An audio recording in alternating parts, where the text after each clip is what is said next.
Israel ने कहा है कि हिजबुल्लाह ने आज 5वीं बार एंटी टैंक मिसाइल से हमला किया है। गाजा पर चल रहे इजराइल की बमबारी के बीच अचानक युद्ध का एपिसेंटर लेबनान की तरफ मुड़ चुका है। अगले 24 घंटे में हालात इतने खतरनाक होने जा रहे हैं कि अमेरिका से लेकर रूस तक इस युद्ध में शामिल हो सकते हैं, क्योंकि हिजबुल्लाह ने अब ऐसे हमले करने शुरू कर दिए हैं जिसका ऑर्डर सीधा तेहरान से आ रहा है।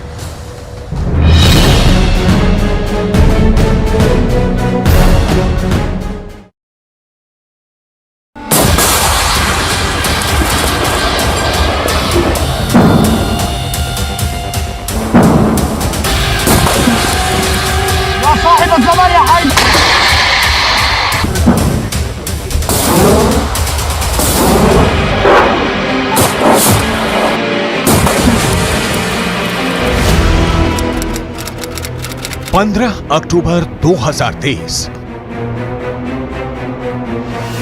हिजबुल्लाह एक के बाद एक कई मिसाइल फायर करता है।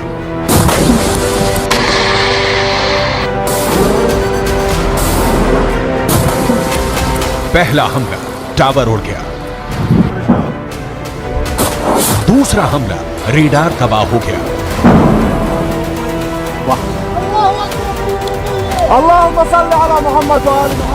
तीसरा हमला एक और अड्डा तहस नहस हो गया।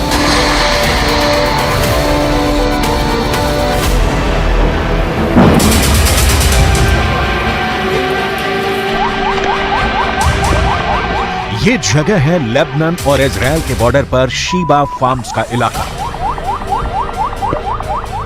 दुनिया के सबसे खतरनाक बॉर्डर्स में से एक।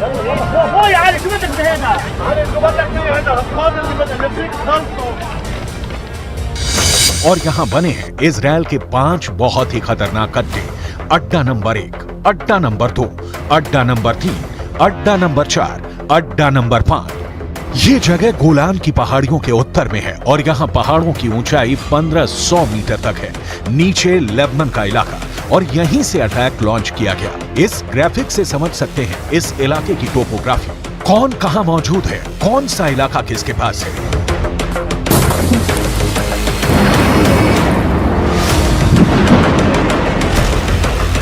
अब यहां क्या हुआ, बहुत गौर से देखिएगा। यहां लेबनान के इलाके में हिजबुल्लाह का पूरा कंट्रोल है और उसने निकाली 3 बहुत ही खतरनाक एंटी टैंक मिसाइल और मल्टी बैरल रॉकेट लॉन्चर। ये मिसाइल ईरान से सप्लाई की जाती रही है और ऐसी मिसाइलों का हिजबुल्लाह के पास बहुत बड़ा जखीरा है।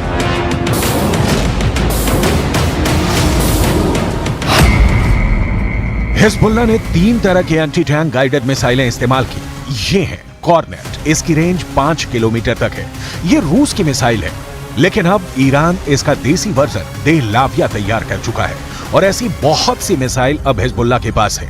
दूसरी है BGM-71 टो anti tank guided missile, range है 3.5 किलोमीटर। यह अमेरिका में बनी मिसाइल है, लेकिन अब इसकी नकल ईरान तैयार कर रहा है और इसने हिजबुल्लाह को सप्लाई की है। तीसरी है 85 कॉनकोर्स, रेंज 4 किलोमीटर। यह भी रूस ने बनाई है और अब ईरान में ये तोसान नाम से तैयार की जा रही है। तीनों मिसाइल बहुत ही घातक हैं और जिस तरह से इन्होंने इजराइल के अड्डे उड़ाए हैं उससे ये बात साबित हो जाती है।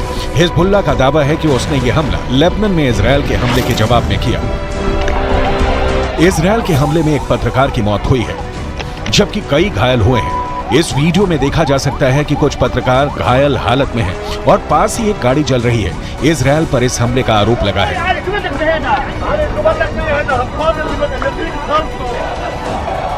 अब लेबनान में इस मर्डर को लेकर इजराइल को लेकर बहुत गुस्सा फैल चुका है।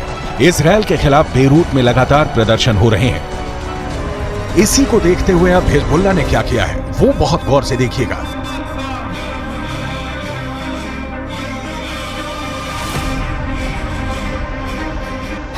सबसे पहले इजराइल का अड्डा नंबर 1 शतुला इलाके में बने इस अड्डे पर हिजबुल्लाह ने किया पहला हमला।